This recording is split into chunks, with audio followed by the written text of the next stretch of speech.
আসসালামু আলাইকুম। পাহাড়ি এক জঙ্গলে বন্ধুদের সাথে পিকনিক করতে গিয়ে ভুলবশত বোতলে আটকে থাকা এক শয়তানকে মুক্ত করে ফেলে ওয়ারি, যার ফলে অভিশপ্ত হয়ে যায় সে নিজে। আর এই অভিশাপের দরুন আস্তে আস্তে করে তার শরীরে ভর করতে থাকে ওই শয়তান। এই শয়তান জিনের পাওয়ার ছিল মূলত কিছুটা জম্বির মতো।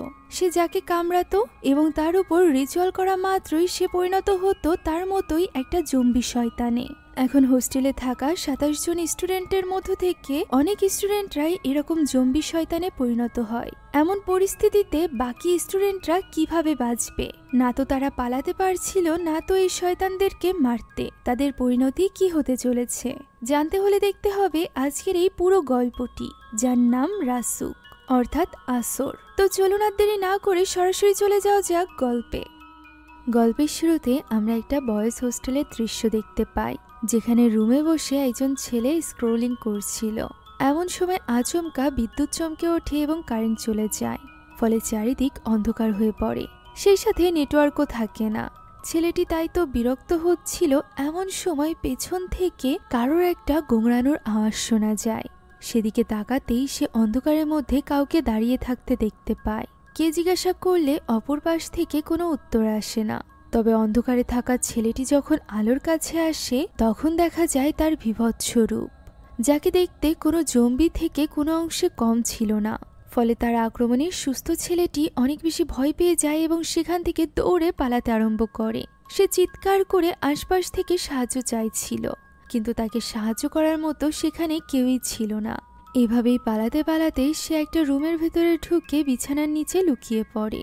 সে সেখানেই ভয়ে কাঁপছিল। এমন সময় আমরা দেখতে পাই ওই ঘরে প্রবেশ করেছে জম্বির মতো দেখতে ওই ছেলেটি। সে আচমকা এসে বিছানার নিচে লুকিয়ে থাকা ছেলেটির মাথা ধরে বসে, আর সেখানেই ছটফট করতে থাকে ছেলেটি এবং রক্ত ছিটে পড়তে থাকে চারিপাশে। এরই সাথে শেষ হয়ে যায় দৃশ্যটি। আমরা দেখতে পাই কয়েকজন ফ্রেন্ডের একটা গ্রুপকে, যারা কিনা সকলে বয়েজ হোস্টেলে থাকতো। এই ৫ ফ্রেন্ডের সাথে ২জন মেয়েও ছিল। একজন ছিল আদিলের বোন আলিয়া, আর অন্যজন ছিল আলিয়ার বেস্ট ফ্রেন্ড ফিজা, যার গাড়িতে করে তারা এই জঙ্গলে পিকনিক করতে এসেছিল। পিকনিকে এসে তারা সব ফ্রেন্ডরা মিলে ভীষণ মজা করছিল। এখানে আদিলের ফ্রেন্ড অরির বেশ ছবি তোলার প্রতি আগ্রহ ছিল। তারা সবাই মিলে ঝিলের পানিতে গোসল করছিল। অন্যদিকে ফিজা ব্যস্ত ছিল তার গাড়ির টায়ার চেঞ্জ করতে। অন্যদিকে ওই সময় আমরা একটা প্রাইভেট কারে করে তাদের হোস্টেলের দিকে আসতে দেখতে পাই একজন টিচারকে। এই টিচারের নাম ছিল নাজিম। নাজিমের হাত দেখে আমরা বুঝতে পারি যে সে সম্প্রতি কোনো এক অ্যাক্সিডেন্টের সম্মুখীন হয়েছে। এখন যেহেতু সেমিস্টার ব্রেক ছিল, তাই ড্রাইভার তাকে প্রশ্ন করে যে সে এখন কেন কলেজে যাচ্ছে। কলেজে এখন তো কোনো স্টুডেন্টই হয়তো বা নেই। নাজিম এই কথার কোনো উত্তর দেয় না। অন্যদিকে আলিয়া দেখতে পাই আদিল অর্থাৎ তার ভাইকে তার মা কল করেছে। ফোন নিয়ে সে আদিলের কাছে যায়, তবে আদিল তখন তার মায়ের সাথে কথা বলতে চায় না। সে আলিয়াকে বলে যে সে পরবর্তীতে কল ব্যাক করবে। তখন আলিয়া তাকে মনে করিয়ে দেয় যে তাদের হোস্টেলে নেটওয়ার্ক পাওয়া যায় না। প্রতিউত্তরে আদিল বলে সেখানে ওয়াইফাইয়ের কানেকশন রয়েছে, সে তাদের মায়ের সাথে কথা বলে নিবে। এখন এই কথা মেনে নিয়ে আলিয়াই তার মায়ের কল রিসিভ করে এবং তার সাথে কথা বলে। সে যখন তাদের মায়ের সাথে কথা বলছিল তখন তার ছবি তুলতে থাকে ওয়ারি। ওয়ারি মূলত আলিয়াকে পছন্দ করত, যে ব্যাপারটা আলিয়াও জানত। এখন অন্যদিকে আমরা হোস্টেলের দৃশ্য দেখতে পাই, যেখানে একজন মহিলা আসে হোস্টেলের ছেলেদের জন্য খাবার ডেলিভারি করতে। সেখানে থাকা সিকিউরিটি গার্ড বলে যে মাত্র হাতে গোনা কয়েকজন বাদে বাকি সবাই সেমিস্টার ব্রেকে বাড়িতে চলে গিয়েছে। তখন তাদের দুজনের কথোপকথন থেকে আমরা জানতে পারি যে এই হোস্টেলের ঠিক পেছনে একটা গ্রাম ছিল।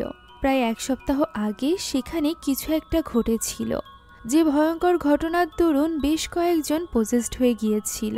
সেখানে অনেক লোক মারাও পড়েছে, যদিও সিকিউরিটি গার্ড মহিলাটির এই কথায় খুব একটা গুরুত্ব দেয় না। অন্যদিকে পিকনিকে থাকাকালীন নামাজের সময় হয়ে যাওয়ায় ইলহাম নামাজ পড়ে এবং তার সাথে আলিয়াও জয়েন করে। তারা দুজন নামাজ আদায় করে খাবারের স্থানে চলে যায়। সেখানে বাকি সবাই উপস্থিত থাকলেও ওয়ারি ছিল না।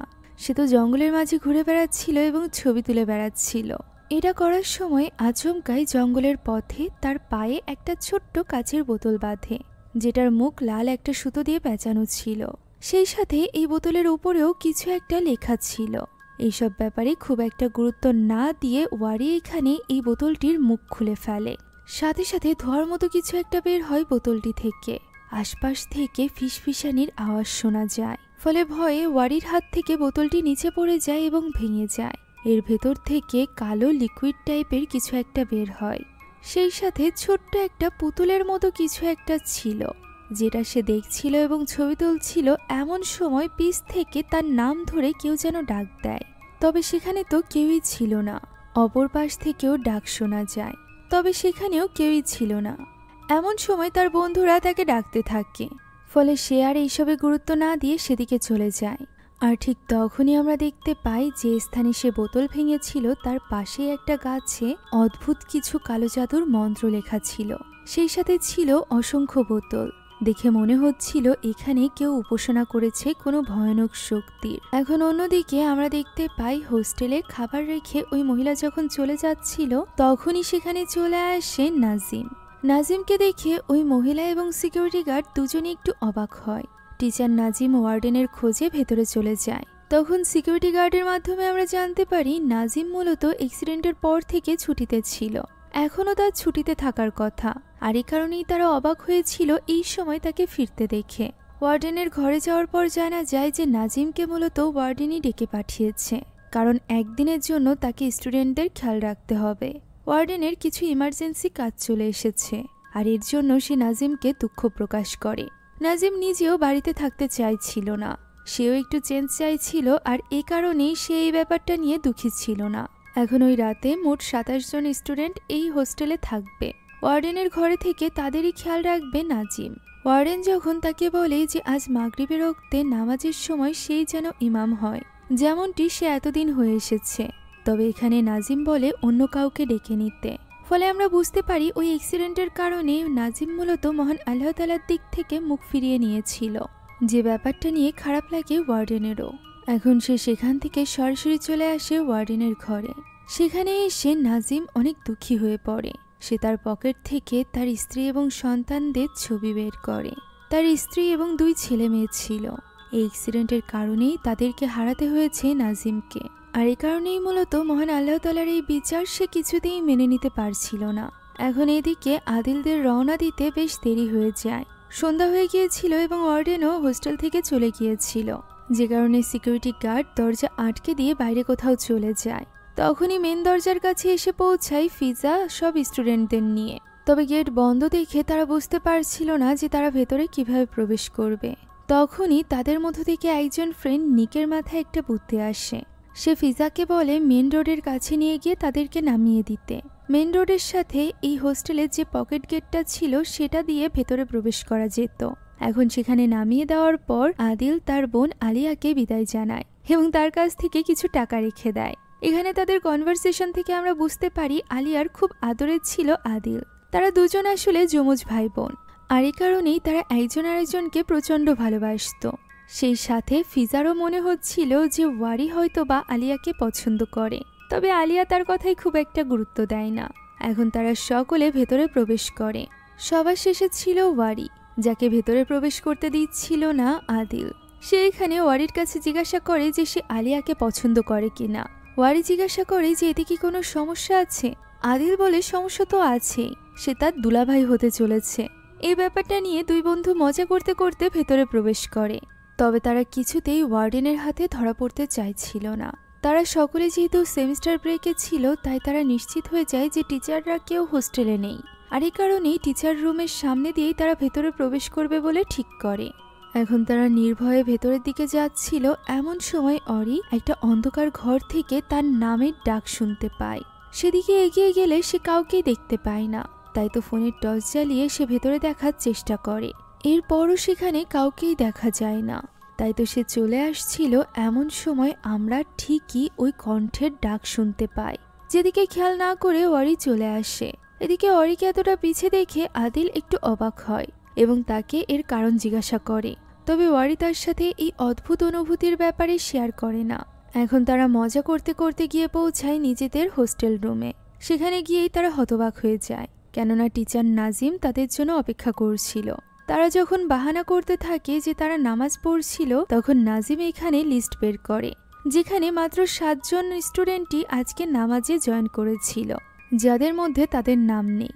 ফলে এখানে তারা বুঝতে পেরেছিল যে তারা ধরা পড়ে গিয়েছে। এর উপর আবার নাজিম তাদের বেডের কাছে গ্যাস লাইট এবং সিগারেট পেয়েছিল। তারা এখানে যদিও অস্বীকার করার চেষ্টা করে, তবে তারা বাদে এই রুমে আর কোনো স্টুডেন্ট নেই, সবাই সেমিস্টার ব্রেকে গিয়েছে। এ কারণে তাদের শাস্তি পেতে হয়। নাজিম তাদেরকে ওয়াশরুম ধোয়ার দায়িত্ব দেয়। বাধ্য হয়ে তারা 5 ফ্রেন্ড মিলে ওয়াশরুম ধুচ্ছিল। তারা এখানে হাসি ঠাট্টা করছিল। তখনই আদিল লক্ষ্য করে ওয়ারি কিছুটা অন্যমনস্ক। সে এই ব্যাপারে জিজ্ঞাসা করলে ওয়ারি বলে তার একটু জ্বর এসেছে। তখনই সেখানে আর 2 জন স্টুডেন্ট চলে আসে।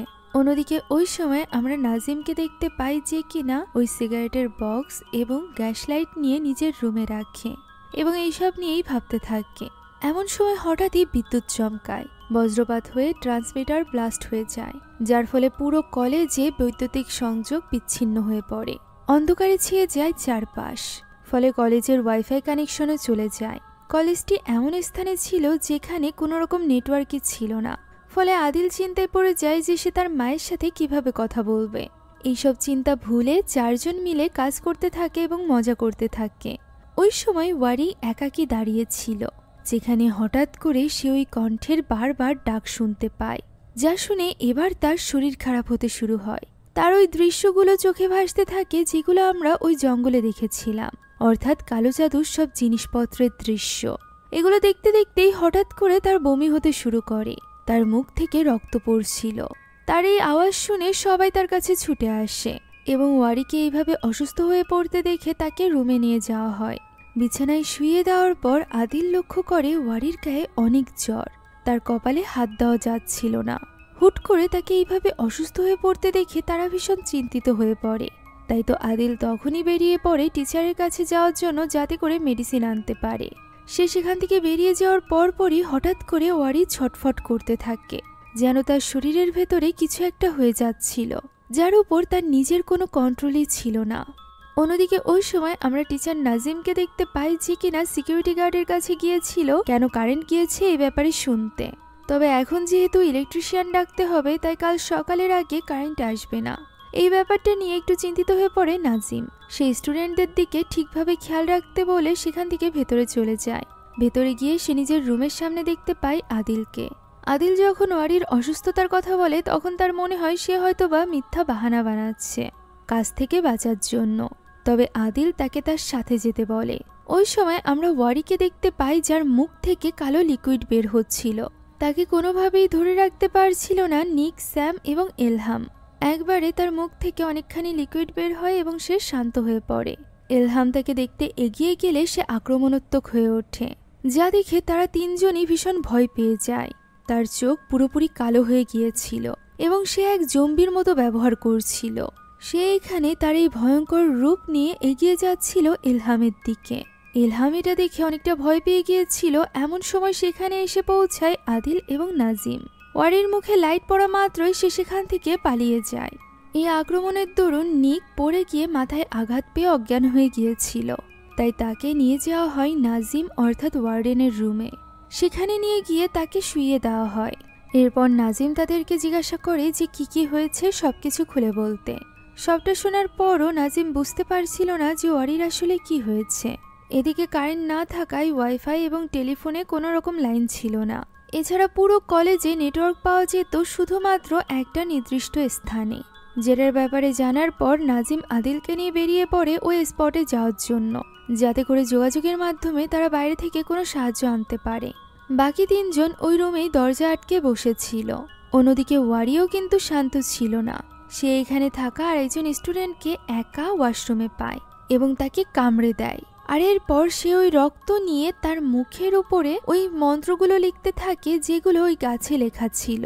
সাথে সাথে ওই ছেলেটিও পজেস হয়ে যায় এবং পরিণত হয় ওয়ারির মতো আরেকটা জম্বিতে, যার চিৎকার শুনে নাজিম ঠিক করে যে সে এটা দেখতে যাবে। এই সময়ের মধ্যে আদিল যেন ওই স্পটে গিয়ে বাইরের কারোর সাথে যোগাযোগ করে। এদিকে সিকিউরিটি গার্ডও ওই সময় বাইরে থেকে কারোর একটা আওয়াজ শুনতে পায়। বাইরে এসে সে দেখতে পায় দূরে একটা স্টুডেন্ট দৌড়ে যাচ্ছে। সেভাবে স্টুডেন্টরা এখনো জেগে আছে কেন, এটা চেক করতেই সে বেরিয়ে পড়ে। অন্যদিকে আদিলকে দেখা যায় যে কিনা দোতলায় পৌঁছে গিয়েছিল। তবে সেখানে যাওয়ার পরও তার ফোনে নেটওয়ার্ক পাচ্ছিল না। অন্যদিকে নাজিম গিয়ে পৌঁছেছিল আরেক স্টুডেন্টদের রুমে। সেখানে 2 জন স্টুডেন্ট রক্তাক্ত অবস্থায় বিছানায় পড়েছিল, আরেকজনকে নৃশংসভাবে খাচ্ছিল আরও 2 জন স্টুডেন্ট। এরই মাঝে বিছানায় পড়ে থাকা ওই 2 জন স্টুডেন্টও কাঁপতে আরম্ভ করে। সেই সাথে যারা জম্বিতে অলরেডি পরিণত হয়েছিল তাদের মধ্য থেকে একজন হামলা করে নাজিমের উপর। নাজিম দৌড়ে পালাতে আরম্ভ করে। এক পর্যায়ে এসে সে অন্ধকারে লুকিয়ে পড়ে, যার ফলে ওই জম্বি দেখতে পায় না এবং সেখান থেকে চলে যায়। তবে আচমকা আরেকটা জম্বি এসে তার উপর হামলা করে। তখন নাজিম তার হাতে থাকা স্পটলাইটটা চালু করলে ওই আলো কিছুতেই সহ্য করতে পারে না ওই জম্বিটি, তাই তো সে ওইখান থেকে পালিয়ে যায়। অন্যদিকে সিকিউরিটি গার্ড তখনও পর্যন্ত স্টুডেন্টদের চেক করছিল। হঠাৎই কিছু দূরে সে একজন স্টুডেন্টকে দাঁড়িয়ে থাকতে দেখতে পায় এবং তার কাছে এগিয়ে আসে। তার কাঁধে হাত রাখতেই ওই স্টুডেন্ট হামলা করে সিকিউরিটি গার্ডকে। অন্যদিকে ওই সময় আরেকজন স্টুডেন্ট টিচারের কাছে আশ্রয়ের জন্য পৌঁছে গিয়েছিল ওয়ার্ডেনের রুমে, যেখানে ওই মুহূর্তে অজ্ঞান নিককে নিয়েছিল স্যাম এবং ইলহাম। ইলহাম দরজা খুলতে চাইছিল, তবে স্যাম তাকে দরজা খুলতে দেয় না। তার মনে হচ্ছিল এটা ওয়ারির কোনো ধোঁকা হতে পারে। তারা নিজেদের জন্য কোনো বিপদ ডেকে আনতে চায় না। নিক এমনিতেও পালাতে পারবে না, সে অজ্ঞান। এই নিয়ে তাদের কথা কাটাকাটি চলছিল। এমন সময় এখানে জম্বি চলে আসে এবং ওই ছেলেটি সেখান থেকে পালিয়ে যায়। এদিকে আদিল দোতলার ওই রুমগুলোর একটা রুমের ভেতরে ঢোকার পর জানালার বাইরে ফোন নিতেই একটুখানি সময়ের জন্য নেটওয়ার্ক পায়। ওই সময় আমরা দেখতে পাই আলিয়া গাড়িতে করে বাড়িতে ফিরছিল। তার হঠাৎ করেই মনটার মধ্যে কেন যেন কু ডাকছিল। এই ব্যাপারে সে ফিজাকে বলেও। এমন সময় তার ফোনে কল আসে আদিলের। তবে সেখানে নেটওয়ার্ক এতটাই বাজে ছিল যে আলিয়া কোনো কিছু শুনতেই পাচ্ছিল না। আদিলের বলা শুধু একটা কথাই সে শুনতে পারে, ডেঞ্জার। এটুকু শোনা মাত্রই ফোনটি কেটে যায়। ওই সময় আমরা দেখতে পাই আদিলের পেছনে কেউ একটা দাঁড়িয়ে আছে। তবে পেছনে আওয়াজ শুনে সেদিকে তাকালে আদিল কাউকেই দেখতে পায় না। এমন সময় আচমকা ওয়ারি তার উপর হামলা করে। আদিল আপ্রাণ চেষ্টা করছিল ওয়ারির হাত থেকে বাঁচার, তবে ওয়ারি তার হাতে কামড়ে ধরে। তখন আদিল তার হাত থেকে বাঁচার জন্য হাতের কাছে ধারালো একটা বস্তু পেয়ে সেটা ঢুকিয়ে দেয় ওয়ারির মাথায়। ফলে ওয়ারি সেখানেই পড়ে যায়। ওয়ারির এই আক্রমণে আদিলের ফোনটি পড়ে পুরোপুরি বন্ধ হয়ে গিয়েছিল। ফলে সে আর কোনো রকম যোগাযোগ করতে পারে না আলিয়ার সাথে। তাই তো ওই রুম থেকে সে বেরিয়ে যায়। আর সে বেরিয়ে যাওয়া মাত্রই আমরা দেখতে পাই ওয়ারি আবারও জেগে উঠেছে। তার চোখ পুরোপুরিভাবে কালো এবং সে ভয়ানক আকৃতি ধারণ করেছে। এদিকে আলিয়া বারবার কল করার চেষ্টা করছিল আদিলকে, তবে তার ফোন তো বন্ধ হয়ে গিয়েছিল। এ কারণেই আলিয়া চাইছিল আদিলের হোস্টেলে আবারও ফিরে যেতে। তবে ফিজার মনে হচ্ছিল যে আদিল তাদের সাথে মজা করছে, যেমনটি সে প্রায় করে থাকে, আর আলিয়া সেই ফাঁদে পা দিচ্ছে। তবে আলিয়া খুব ভালোভাবে তার ভাইকে চিনত। সে কখন মজা করছে, কখন সে সত্যিই বিপদে আছে এটা সে জানত। আর এ কারণেই সে ফিজাকে জোর করতে থাকে গাড়িটি ঘোরানোর জন্য। ফিজাও রাজি হয়ে যায়। এদিকে নাজিম একটা গাছের নিচে ওয়ারি সহ সেই সকল স্টুডেন্টদের দেখতে পায় যারা কিনা অলরেডি এই জম্বিতে পরিণত হয়েছে। তারা সেখানে দাঁড়িয়ে কোনো একটা রিচুয়াল করছিল, যে রিচুয়ালের প্রধান ছিল ওয়ারি। এটা দেখে তার বুঝতে আর বাকি থাকে না যে এটা কোনো রকম ভাইরাস অথবা সংক্রামক রোগ নয়। এখন আদিল ফিরে আসে তার বাকি ফ্রেন্ডদের কাছে, যেখানে তার হাতের এই ক্ষত দেখে তার জন্য চিন্তিত হয়ে পড়ে ইলহাম এবং তার ওই ক্ষত স্থানে ঔষধ লাগাতে থাকে। তার কাছ থেকে ওয়ারির অবস্থার ব্যাপারে জানার পর তারা ওয়ারিকে নিয়েও বেশ চিন্তিত ছিল। এমন সময় জ্ঞান ফিরে আসে নিকের। তারা নিককে সব সিচুয়েশন বুঝিয়ে বলছিল। ওই সময় আমরা টিচার নাজিমকে দেখতে পাই যে কিনা লুকিয়ে লুকিয়ে আস্তে আস্তে ওই ঘরের দিকে এগোচ্ছিল। এমন সময় আচমকা তাকে পেছন থেকে ডাক দেয় ওই সিকিউরিটি গার্ড। সে ওই রুমে যায় এবং সিকিউরিটি গার্ড তার ভয়ঙ্কর অভিজ্ঞতার ব্যাপারে তাকে খুলে বলে। ওই জম্বিটি তার উপর আক্রমণ করেছিল, যার হাত থেকে বাঁচার জন্য সে বারবার তার মাথায় আঘাত করে তাকে অজ্ঞান করে ফেলেছিল। সে এত নিকট থেকে নিজের মৃত্যু দেখে অনেক বেশি ঘাবড়ে গিয়েছিল। সে এখানে খাবার দিতে আসা ওই মহিলার বলা কলেজের পেছনে থাকা ওই গ্রামের ঘটনার ব্যাপারেও নাজিমকে জানায়। তার মনে হচ্ছিল দুটো ঘটনা একই রকম।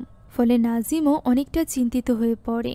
তবে সে আগে তার রুমে ফিরে যেতে চাইছিল, যাতে করে বাকি স্টুডেন্টদের সাথে মিলে তারা এখান থেকে বাঁচার উপায় বের করতে পারে। এদিকে ওই রুমে থাকা স্টুডেন্টদের অর্থাৎ আদিলদেরকে দেখা যায়, যেখানে স্যাম ডিসকাস করছিল যে কিভাবে কেউ এই জম্বিতে পরিণত হচ্ছে। অর্থাৎ ওয়ারি কিভাবে নিজের দলে এত মানুষকে নিচ্ছে। বাতাসের মাধ্যমে তো এই ভাইরাস ছড়াচ্ছে না। এমনটি হলে তারা তো ওয়ারির সাথেই ছিল যখন সে আক্রমণাত্মক হয়ে উঠেছিল। তাই সে এখানে আদিলকে বলে যে সে তো ওয়ারির কামড় খেয়েছে, তার শরীরের মধ্যে কেমন লাগছে। তার এই প্রশ্ন শুনে আদিল একটু চিন্তিত হয়ে পড়ে, কেননা এতক্ষণ পর্যন্ত সে এই ব্যাপারে কোনো কিছু ভাবেইনি। আর ঠিক তখনই আমরা ওয়ারিকে দেখতে পাই এবং জানতে পারি যে এই ভাইরাস কিভাবে ছড়াচ্ছে। এটা কোনো জম্বি ভাইরাস না যে কামড়ের সাথে সাথে ছড়িয়ে যাবে। কামড়ে তো শুধুমাত্র এই কালো জাদুটি এক শরীর থেকে অন্য শরীরে যাবে, তবে তাকে পুরোপুরিভাবে এই কালো জাদুর নিয়ন্ত্রণে আসতে গেলে মন্ত্র সেই সাথে ওয়ারির আশেপাশে থাকা লাগবে। ওয়ারি এখানে নিজের রক্ত দিয়ে হোস্টেলের দেওয়ালে ওই মন্ত্র লিখতে আরম্ভ করে। এটা দেখতে কিছুটা ওই গাছে লেখা মন্ত্রের মতো ছিল। এখন এরই মাঝে আলিয়া এবং ফিজাও পৌঁছে যায় গেটের কাছে, তবে গেট তো লক করা ছিল। এদিকে ভেতরে বসে আদিলও ভাবছিল যে এতক্ষণে আলিয়াদের চলে আসার কথা, যদি তারা তার কথা শুনে থাকে। আর এই কারণেই সে ভাবছিল গেটের কাছে যাওয়া উচিত গেটটি খুলে দেওয়ার জন্য, যাতে করে আলিয়ারা সহজে ভেতরে প্রবেশ করতে পারে। তবে স্যাম কিছুতেই বাইরে বের হতে চাইছিল না, সেই রিস্ক কিছুতেই নিবে না। যা শুনে আদিল বলে তাকে চিন্তা না করতে। আদিল নিজেই যেতে চায় এবং ইলহামও তার সাথে যাবে বলে ঠিক করে। তারা দুজনে ভয়ে ভয়ে আস্তে আস্তে গিয়ে পৌঁছায় সিকিউরিটি গার্ডের ওই ঘরে। সেখানে গিয়ে আদিল বাইরেই দাঁড়িয়ে থাকে এবং ইলহামকে বলে ভেতরে গিয়ে চাবি খুঁজতে। ইলহাম ভেতরে গিয়ে চাবি খুঁজছিল, তবে কোথাও সে পাচ্ছিল না। এমন সময় হঠাৎ করে আদিলের শরীর খারাপ হতে শুরু করে। ওই মন্ত্রের প্রভাব পড়তে শুরু করে তার উপর, যার ফলে তার রক্তবমি হয়। তাকে এইভাবে অসুস্থ দেখে ইলহাম তার কাছে ছুটে আসে এবং তাকে ভেতরে এসে রেস্ট নিতে বলে। তখন আদিল বলে যে তার মনে হয় সেও ওয়ারির মতো হয়ে যাবে। ইলহাম তাকে এইসব কথা বলতে নিষেধ করে। তখন আরেকজন জম্বি স্টুডেন্ট সেদিকে ছুটে আসলে তারা দুজনেই ভেতরে চলে যায় এবং দম বন্ধ করে সেখানেই লুকিয়ে থাকার চেষ্টা করে, যাতে করে ওই জম্বি কিছুতেই তাদের উপস্থিতির ব্যাপারে টের না পায়। তবে এখানে আদিল ইলহামকে বলে যে আলিয়া আসলে সে যেন নিককে নিয়ে হসপিটালে চলে যায়, তার কথা চিন্তা না করে। এই কথা বলেই সে ইলহামকে আর কিছু বলার সুযোগই দেয় না, বরং রুম থেকে বের হয়ে উল্টো দিকে ছুটতে থাকে, যাতে করে ওই জম্বি তার পিছু পিছু চলে যায়। আর এমনটিই হয়। ফলে ইলহাম সেখানে দাঁড়িয়ে আদিলের করা তার জন্য আত্মত্যাগ দেখতে থাকে। অন্যদিকে এইভাবে ছুটতে ছুটতে আদিল আরো কয়েকজন জম্বির সামনে চলে আসে। তাকে জম্বিরা ঘিরে ধরেছিল ঠিকই, তবে তার হাতে ওয়ারির কামড়ের স্থানটির গন্ধ শুকিয়ে তারা সেখান থেকে চলে যায়। তারা আদিলের উপর কোনো রকম আক্রমণ করে না। ফলে আদিলও নিশ্চিত হয়ে যায় যে সেও খুব শীঘ্রই তাদের মতোই জম্বি হতে চলেছে। জম্বি তো নয়, এ যেন ডিমন অর্থাৎ শয়তান। এখন অন্যদিকে পকেট গেট দিয়ে আলিয়া এবং ফিজাও ভেতরে প্রবেশ করেছিল। এদিকে নাজিম এবং সিকিউরিটি গার্ড বসে ভাবছিল যে তারা কি করতে পারে। তখনই সিকিউরিটি গার্ডের মনে পড়ে যায় যে এই হোস্টেলে একটা জেনারেটর ছিল, যেটা অনেক আগেই বন্ধ করে ফেলে রাখা হয়েছিল। যেহেতু তীব্র আলোর সম্মুখে ওই ডিমনগুলো আসতে পারছে না, তাই তারা ঠিক করে যে তারা জেনারেটরটি চালানোর চেষ্টা করবে। এখন তারা লুকিয়ে লুকিয়ে আস্তে আস্তে করে জেনারেটরের রুমের দিকে এগোচ্ছিল। ওই সময় আলিয়া এবং ফিজাও মাঠের মাঝখানে ছিল। তারা রক্তে রঞ্জিত একটা ফুটবল দেখতে পায়। এর উপর রক্ত দেখে তারা একটু অবাক হয়। এমন সময় দূরে গোলপোস্টের স্থানে একজন ছেলে দাঁড়িয়েছিল। তারা ওই ছেলেটিকে জিজ্ঞাসা করে যে আদিল কোথায়। এ কথা জিজ্ঞাসা করতে না করতেই ওই ছেলেটি তাদের উপর হামলা করে। তারা দুজনই পালানোর চেষ্টা করে, তবে আলিয়া নিচে পড়ে যায়। তাকে ছেলেটি কামড় দিতেই চলেছিল, এমন সময় ফিজা এসে তার মুখে নিজের ব্যাগ বাঁধিয়ে দেয়, যার ফলে ছেলেটি এবার আক্রমণ করে ফিজার উপর। তাদের দুজনের এই চিৎকার শুনে সেখানে গিয়ে পৌঁছায় নাজিম এবং সিকিউরিটি গার্ড। নাজিমের হাতে থাকা ওই স্পটলাইটের সাহায্যে সে ওই জম্বিটিকে সেখান থেকে তাড়িয়ে দেয়। তার কাছে ছিল ফিজার ব্যাগটিও, তবে ব্যাগের মায়া না করে তারা সেখান থেকে পালিয়ে আসে। এদিকে ওই ছেলেটির ভেতরে থাকা শয়তানটি বাকি সাথীদেরকে ডাকতে থাকে। এদিকে কিছু দূর যাওয়ার পর নাজিম আলিয়াকে জিজ্ঞাসা করে সে কে। তখন আলিয়া তাকে খুলে বলে যে আদিলই তাকে কল করে এই ডেঞ্জারের ব্যাপারে জানিয়েছিল। সে আদিলের ব্যাপারে জিজ্ঞাসা করলে নাজিম বলে তার ওয়ার্ডেনের রুমে থাকার কথা। তাই তো তারা চারজন মিলে ওয়ার্ডেনের রুমের দিকে রওনা হয়। ওই সময় আমরা আদিলকে দেখতে পাই, যে কিনা ওই পকেট গেটের কাছে পৌঁছে গিয়েছিল এবং বাইরে থাকা আলিয়াদের গাড়িটিও দেখেছিল। তবে দেওয়ালে লেখা ওই মন্ত্রের কারণে সে তখন এমন একটা পজিশনে ছিল যে সে কোনোভাবেই নিচের উপর থেকে ওই শয়তানের বশ কাটাতে পারছিল না। অন্যদিকে রুমে বসে স্যাম ভাবছিল যে হয়তোবা ইলহাম তাদেরকে ফেলে রেখেই চলে গিয়েছে। নিক তাকে এই ধরনের চিন্তা করতে মানা করে। তখনই সেখানে আলিয়াদের নিয়ে নাজিম চলে আসে। আলিয়া আদিলের কথা জিজ্ঞাসা করলে স্যাম জানায় সে সিকিউরিটি গার্ডের রুমে গিয়েছে চাবি নেওয়ার জন্য।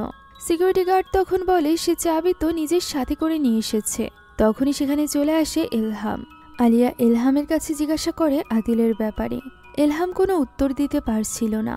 শেষমেশ সে জানায় যে আদিলও ওয়ারির মতো হয়ে গিয়েছে, যা শুনে আলিয়া তো একদমই ভেঙে পড়ে। সে তখনই রুম থেকে বেরিয়ে যেতে চাইছিল, তবে ফিজা তাকে কোনো মতে সামলে নেয়।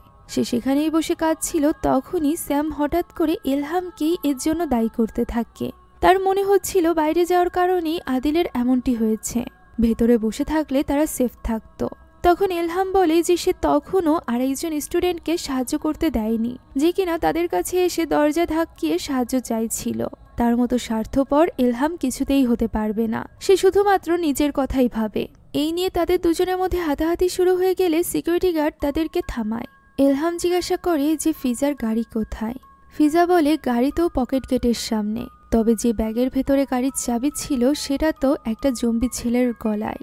যা শুনে এবার তাদের লাস্ট হোপটাও শেষ হয়ে যায়। তবে ফিজা বন্ধ থাকা জেনারেটরের ব্যাপারে জানার পর বলে যে সে ওই জেনারেটর অন করতে পারবে, আর এর জন্য তার পেট্রোল এবং কিছু জিনিসপত্রের প্রয়োজন। তাদের মধ্য থেকে একমাত্র আলিয়ার কাছেই ফোন ছিল। তাই এবার নাজিম ঠিক করে যে তারা আলাদা আলাদা দলে ভাগ হয়ে যাবে। ফিজা সিকিউরিটি গার্ডের সাথে চলে যাবে জেনারেটরের রুমে। অন্যদিকে ইলহাম এবং স্যাম যাবে পেট্রোল সহ ওই জিনিসপত্র নিতে। অন্যদিকে নাজিম যাবে আলিয়ার ফোন নিয়ে উঁচু স্থানে, যাতে করে নেটওয়ার্ক পেতে পারে। তবে আলিয়া তার ফোন নাজিমের হাতে ছাড়তে চাইছিল না। তাই সে বলে যে সে নিজেও নাজিমের সাথেই যাবে। ফলে নাজিমকে বাধ্য হয়ে রাজি হতে হয়। নিক যেহেতু অসুস্থ তাই তাকে ভেতরেই বসে থাকতে বলা হয়। অন্যদিকে তখনও পর্যন্ত ওই শয়তানের সাথে লড়াই করে চলেছিল আদিল। ওই শয়তান কোনোভাবেই তার শরীর নিজের বশে নিতে পারছিল না, তবে তার ভীষণভাবে কষ্ট হচ্ছিল। তখনই আদিল নিজের সামনে ওয়ারিকে দেখতে পায়, যে কিনা একদমই সুস্থ স্বাভাবিক ছিল। সে তার সামনে গিয়ে হাঁটু গেড়ে বসে পড়ে এবং তাকে সরি বলে, কেননা সে তাকে রক্ষা করতে পারেনি। সেই সাথে নিজের কষ্টের কথাও বলে, যা শুনে ওয়ারি বলে যে সে যদি ওয়ারির সাথে চলে আসে, ওয়ারির পথ বেছে নেয়, তাহলে তাকে এই কষ্ট আর সহ্য করতে হবে না। তার কষ্ট একমাত্র ওয়ারি দূর করতে পারে। একথা বলা মাত্রই আদিল তার সামনে নিজেকে সঁপে দেয়। এরপরই আমরা অরির আসল রূপ দেখতে পাই। সে নিজের রক্ত দিয়ে আদিলের মুখে আবার ওই মন্ত্র আঁকে এবং সেটা জোরে জোরে পড়তে থাকে, যার ফলে এবার আদিলও ওই শয়তান দ্বারা পজেস হয়ে যায়। অন্যদিকে অনেক কষ্টে ওই জেনারেটর পর্যন্ত পৌঁছে গিয়েছিল সিকিউরিটি গার্ড এবং ফিজা। তারা ভেতরে ঢুকে কোনো মতে শাটার টেনে পৌঁছে যায় জেনারেটরের কাছে। তবে পেট্রোল এবং ওই জিনিসগুলো বাদে এটা অন করা যাবে না। এ কারণেই সিকিউরিটি গার্ড বলে সে বাইরে গিয়ে অপেক্ষা করবে ইলহাম এবং স্যামের জন্য, ততক্ষণ পর্যন্ত সে যেন ভেতরেই থাকে। এদিকে আমরা ইলহাম এবং স্যামকে দেখতে পাই। স্যাম বাইরে পাহারা দিচ্ছিল, অন্যদিকে ইলহাম সব জিনিসপত্র নিচ্ছিল। এমন সময় স্যাম দেখতে পায় দুইজন শয়তানের বশে থাকা স্টুডেন্ট তাদের দিকে তেড়ে আসছে। ওই মোমেন্টে সে খুবই স্বার্থপরতার একটা কাজ করে। সে ইলহামকে কোনো কিছু বলেই না, বরং সে আস্তে করে সেখান থেকে কেটে পড়ে। ইলহাম জিনিসপত্র গুছিয়ে যখন বাইরে আসে তখন সে হতবাক হয়ে যায়। সেখানে স্যাম নেই, বরং ওই দুটো জম্বি ছিল, যাদের হাত থেকে কোনো মতে দৌড়ে পালানোর চেষ্টা করতে থাকে সে। ওই সময় সিঁড়ির এক কোণে স্পটলাইট হাতে নিয়ে লুকিয়েছিল স্যাম।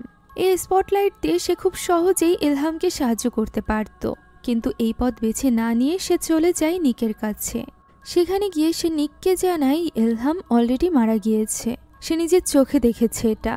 এখন তাদেরকে এখানে অপেক্ষা করলে চলবে না। নিক যেন তার উপর বিশ্বাস করে এবং তারা দুজন যেন ওই সিক্রেট এন্ট্রান্স অর্থাৎ পকেট গেটের কাছে চলে যায়। তারা কোনোভাবে এই এরিয়া থেকে বেরিয়ে যেতে পারলেই বেঁচে যাবে। অসুস্থ নিক বাকিদের জন্য অপেক্ষা করতে চাইছিল, তবে স্যাম এখানে তাকে ভুলভাল বোঝাতে থাকে। এদিকে আলিয়া এবং নাজিমের সামনেও অনেকগুলো জম্বি ছিল। তাদের কাছ থেকে কোনো মতে পালিয়ে তারা উপরের তলায় চলে যায়। উপরের ফ্লোরে গিয়ে বিভিন্ন স্থানে তারা নেটওয়ার্ক খুঁজছিল, কোথাও নেটওয়ার্ক ছিল না। এমন সময় হঠাৎই গুংরানির আওয়াজ শোনা যায়। তারা দেখতে পায় তাদের সামনে দাঁড়িয়ে আছে আদিল। আদিলকে দেখে আলিয়া তার দিকে এগোতে গেলে নাজিম তাকে আটকে নেয় এবং আদিলকে জিজ্ঞাসা করতে থাকে যে সে ঠিক আছে কিনা। তবে আলিয়া নিজেকে কন্ট্রোলে রাখতে পারে না এবং আদিলের দিকে এগিয়ে যেতেই সে হামলে পড়ে তাদের দুজনের উপর। সে এখন পুরোপুরি ওই শয়তানের বশে ছিল। নাজিম আপ্রাণ চেষ্টা করছিল তার হাত থেকে নিজেকে বাঁচানোর। সে নাজিমকে ফেলে দিয়ে তাকে কামড়াতে যাচ্ছিল, এমন সময় পিছ থেকে তাকে আটকে নেয় আলিয়া। সে ঘুরে আলিয়ার দিকে এগোচ্ছিল ভয়ানকভাবে। আলিয়া তখন আদিলকে তার নাম ধরে ডাকতে থাকে। আদিল তার গলা চেপে ধরে। তখন আলিয়া বারবার নিজের নাম বলতে থাকে। এই নাম নেওয়ার ফলে আদিল কিছু সময়ের জন্য জ্ঞান ফিরে পায়। সে আলিয়ার নাম নেয়। যমজ ভাই বোনের মধ্যে থাকা কানেকশনের কারণেই হয়তো বা এটা সম্ভব হয়। আদিল অনেক কষ্টে নিজের হাতকে কন্ট্রোলে আনে আর এরপর সে আলিয়ার হাত ধরে এবং তাকে প্রমিস করতে বলে যে তার অবর্তমানে সেই তাদের বাবা মায়ের খেয়াল রাখবে। আলিয়াও এখানে আদিলের হাত ধরে প্রমিস করে এবং তাকে এই শয়তানের সাথে ফাইট করতে বলে। তবে আদিল তা করতে পারে না। তার মাথায় তখনও ওই মন্ত্রগুলোই চলছিল, যে কারণে সে এবার আলিয়াকে বাঁচানোর জন্য নিজেই ওই উঁচু স্থান থেকে লাফ দিয়ে নিচে পড়ে যায়। ফলে আলিয়া উপর থেকে চিৎকার করতে থাকে। তখনই সেখানে আরও কিছু পজেসড স্টুডেন্ট চলে আসে। তারা উপরে যখন আলিয়া এবং নাজিমকে দেখে তখন তারা তাদের উপর হামলা করার জন্য উপরে চলে আসে। এরা সংখ্যায় অনেক ছিল, যে কারণে নাজিম কোনো মতে একটা ঘরের মধ্যে গিয়ে আলিয়াকে নিয়ে লুকিয়ে পড়ে। ওই ক্লাসরুমের দরজায় কোনো রকম লক ছিল না। এমন সময় ভুলবশত আলিয়া একটু শব্দ করে ফেলে এবং ওই পজেসড হওয়া স্টুডেন্টরা তার উপর হামলা করতে দরজার কাছে চলে আসে। ফলে এবার নাজিম অন্য দরজা দিয়ে আলিয়াকে বেরিয়ে নিয়ে নিচে চলে আসে। অন্যদিকে আমরা দেখতে পাই স্যাম এবং নিককে, যারা একটা গাছের কাছে পৌঁছে গিয়েছিল। সামনে ছিল একটা বিশাল মাঠ। এই মাঠের অপর প্রান্তেই রয়েছে ওই পকেট গেট, যে পর্যন্ত যাওয়ার জন্য তারা ঠিক করে যে তারা 1 2 3 বলে দৌড় দিবে। এর ফলে তারা দৌড়ে পকেট গেট পার করতে পারলেই বেঁচে যাবে। নিকও এখানে স্যামের কথা মেনে নেয়। স্যাম 1 2 3 গোনা মাত্রই নিক দৌড় দেয়, কিন্তু স্যাম দৌড়ায় না। সে মূলত নিককে একটা চারা হিসাবে ব্যবহার করছিল। নিকের পেছনে জম্বি পড়ে যায়। আশপাশ থেকে সব জম্বিরা নিকের উপর হামলা করে আর এই সুযোগে স্যাম সেখান থেকে পালিয়ে পকেট গেট পর্যন্ত যেতে চাইছিল। বেচারা নিক এখানে স্যামের কাছে সাহায্য চাইতে থাকে, তবে সে তো দৌড়ে পালানোর চেষ্টা করছিল। তার হাতে ছিল স্পটলাইট, তবে কিছু দূর যেতেই সে পড়ে যায়। তার পিছে থাকা দুটো জম্বি তার উপর হামলা করে। সে প্রথমে ওই স্পটলাইট দিয়ে তাদেরকে আটকাতে পারলেও বেশিক্ষণ পারে না, কেননা এই স্পটলাইটটি বন্ধ হয়ে যায়। কথায় আছে না যে যদি কেউ কারোর সাথে খারাপ করে তাহলে তার সাথে নিশ্চয়ই খারাপ হবে। স্যামের সাথেও এমনটিই হয়েছিল। প্রথম থেকেই সে স্বার্থপরের মতো ব্যবহার করছিল আর এ কারণেই সে শেষমেশ শিকার হয় এই পজেসড হওয়া স্টুডেন্টদের। তার কারণে বেচারা নিকও মারা যায়। এদিকে আলিয়াকে নিয়ে একটা রুমের ভেতরে গিয়ে লুকিয়ে পড়েছিল নাজিম। তাদের পিছু করতে থাকা ওই পজেসড স্টুডেন্টদের মধ্য থেকে একজন স্টুডেন্ট ভেতরে প্রবেশ করে, তবে সে তাদেরকে দেখতে পায় না। তারা কোনো মতে এই যাত্রায় বেঁচে যায়। অন্যদিকে এলহাম ওই জিনিসগুলো নিয়ে দৌড়ে পৌঁছে গিয়েছিল জেনারেটর থাকা ওই রুমের কাছে, যেখানে আগে থেকেই ফিজা এবং সিকিউরিটি গার্ড তার জন্য অপেক্ষা করছিল। তার পেছনে থাকা এতগুলো জম্বি দেখে সিকিউরিটি গার্ড সামনে চলে আসে তাকে বাঁচানোর জন্য। এদিকে কিছু জম্বি তাদের উপরও হামলা করে, যে কারণে এলহাম এবং ফিজা কোনো মতে শাটার টেনে দেয়। সেখানেও একটা জম্বি বারবার তাদেরকে হামলা করার চেষ্টা করছিল। তারা কোনো মতে ওই জম্বিটিকে বাইরে বের করে দেয়, তবে এরই মাঝে সিকিউরিটি গার্ডও বাইরে থেকে যায়। তাকে বাঁচানোর আর কোনো উপায় ছিল না। সে স্বেচ্ছায় এলহামকে বাঁচানোর জন্য জম্বির মাঝখানে চলে এসেছিল আর এভাবেই মারা যায় সিকিউরিটি গার্ডও। ফলে ফিজা আর এক মুহূর্ত সময় নষ্ট না করে জেনারেটরটা অন করার জন্য সেদিকে এগিয়ে যায়। এদিকে তাদের শাটারের বাইরে পজেসড হওয়া ওই স্টুডেন্টরা বারবার হামলা করছিল। অন্যদিকে নাজিমের মাথায় একটা বুদ্ধি এসেছিল, যে কারণে সে আলিয়াকে নিয়ে ওই ঘর থেকে বেরিয়ে আসে এবং চলে আসে এই হোস্টেলের রান্নাঘরের কাছে। তবে সেখানে এসে দরজা খোলার সময় হঠাৎ করে কয়েকটা পজেসড স্টুডেন্ট তাদেরকে দেখে ফেলে। ফলে সেখানে অনেকগুলো জম্বি টাইপের পজেসড স্টুডেন্টরা হাজির হয়ে যায় এবং তাদের উপর হামলা করতে এগিয়ে আসে। নাজিম কোনো মতে চেষ্টা করছিল তালা খুলে ভেতরে প্রবেশ করার, আর এরই মাঝে একটা স্টুডেন্ট নাজিমের হাতে কামড় দেয়। নাজিম এবং আলিয়া ভেতরে চলে আসলেও নাজিমের হাতে কামড় লেগেছিল। এর মানে নাজিম খুব ভালোভাবে জানতো। ভেতরে এসে তারা দরজাটি আপাতত ফ্রিজ দিয়ে আটকে দেয়। তবে ওই জম্বিগুলো জানালা ভাঙার চেষ্টা করছিল, ফলে তারা দুজন ভীষণভাবে চিন্তিত হয়ে পড়েছিল। এমন সময় একটা অদ্ভুত কাণ্ড ঘটে। সব পজেসড স্টুডেন্ট একদম শান্ত হয়ে যায়। এই জিনিসটা ফিজা এবং ইলহামও লক্ষ্য করে। তবে ফিজা এইসবের সময় নষ্ট না করে সে জেনারেটর ঠিক করার কাজে লেগে গিয়েছিল। এদিকে ভেতরে বসে আলিয়া এবং নাজিমা অপেক্ষা করছিল জেনারেটরটা চালু হওয়ার। এমন সময় ওই রুমের জানালার কাছে এসে পৌঁছায় ওয়ারি। আর এ কারণেই মূলত সব স্টুডেন্টরা শান্ত হয়ে গিয়েছিল।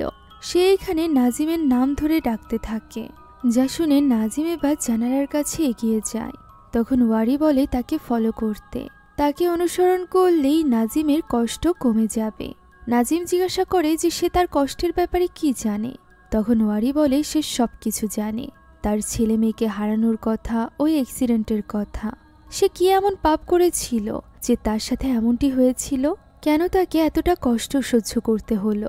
এইসব কথা বলে মূলত ওয়ারির ভেতরে থাকা ওই শয়তান নাজিমের ঈমান দুর্বল করার চেষ্টা করছিল, যার ঈমান অলরেডি তো দুর্বল হয়েই গিয়েছিল ওই অ্যাক্সিডেন্টের কারণে। সে এখানে আলিয়াকে ওই অ্যাক্সিডেন্টের ব্যাপারে জানায়, যে অ্যাক্সিডেন্টের কারণে সে হারিয়েছিল নিজের স্ত্রী এবং 2 সন্তানকে। সে মূলত তার স্ত্রী এবং সন্তানদেরকে সারপ্রাইজ দেওয়ার জন্য ঘুরতে বের হয়েছিল। এমন সময় আচমকা একটা ট্রাক এসে তাদের গাড়িটিকে অ্যাক্সিডেন্ট করে। ওই ঘটনার কথা মনে করে অনেক বেশি ইমোশনাল হয়ে পড়েছিল নাজিম। এমন সময় সে নিজের সামনে সারা অর্থাৎ তার স্ত্রীকে দেখতে পায়, যা দেখে সে ছুটে চলে যায় তার কাছে। অথচ আলিয়া সেখানে কাউকেই দেখতে পাচ্ছিল না। মূলত এটাও ওই শয়তানেরই একটা চাল ছিল। সে সারার মাধ্যমে নাজমিকে ম্যানিপুলেট করছিল, তার সাথে পরলোকে গিয়ে তাদের বাচ্চাদের সাথে সুখে শান্তিতে থাকার জন্য। নাজিমও এখানে ম্যানিপুলেট হয়ে যায় এবং সারার হাত স্পর্শ করে। সাথে সাথে সারা এক ভয়ানক রূপ নিয়ে তার উপর হামলা করে, যা দেখে নাজিম ভয় পেয়ে যায় এবং চিৎকার করে ওঠে। তখন ওয়ারি বারবার ওই মন্ত্রগুলো পড়ছিল, যার ফলে নাজিমের ভীষণ কষ্ট হতে থাকে। যেহেতু আগে থেকেই ওই শয়তানি স্টুডেন্টদের মধ্য থেকে একজন তাকে কামড়ে দিয়েছিল, এ কারণেই শয়তান তাকেও নিজের অনুসারীতে পরিণত করতে পারছিল, যে ব্যাপারটা নাজিম বুঝতে পারে। আর এই কারণেই এই রান্নাঘরের পেছনের দিকে থাকা একটা জানালা খোলার চেষ্টা করছিল। এদিকে ওয়ারির ইশারায় জম্বিগুলো আবারও তাদের ওই দরজা ভাঙার চেষ্টা করতে থাকে। নাজিম অনেক কষ্টে পেছনের ওই জানলাটি খুলে ফেলে। তখন সে আলিয়াকে এখান থেকে বেরিয়ে পালিয়ে যেতে বলে। আলিয়া জিজ্ঞাসা করে যে নাজিম কেন তার সাথে যাবে না। তখন নাজিম বলে শয়তান খুব শীঘ্রই তাকেও পজেস্ট করতে চলেছে। তাই সে এখানে আলিয়াকে মনে করিয়ে দেয় আদিল তাকে কি প্রমিস করিয়েছিল। সে তাকে সেই প্রমিস রাখতে বলে এবং এখান থেকে বেরিয়ে যেতে বলে। আলিয়াও তার কথা মেনে নেয় এবং ওই জানালা দিয়ে বাইরে বেরিয়ে পড়ে। সাথে সাথে টিচার নাজিম ভেতর থেকে জানালাটি আটকে দেয়। এদিকে হাজার চেষ্টার পরও ফিজা কিছুতেই ওই জেনারেটর অন করতে পারছিল না, যে কারণে এবার সে অনেকটা হতাশ হয়ে পড়ে। সে কাঁদতে শুরু করে সেখানেই বসে। এদিকে দরজায় দুদিক থেকেই ধাক্কাচ্ছিল ওই পজেসড হওয়া স্টুডেন্টরা। তবে তখনও পর্যন্ত হাল ছাড়েনি নাজিম। সে নিজে রান্নাঘরে ছিল, তাই সে ঠিক করে যে সে নিজে তো মরবেই, সেই সাথে এই পজেসড হওয়া স্টুডেন্টদেরও নিয়ে মরবে।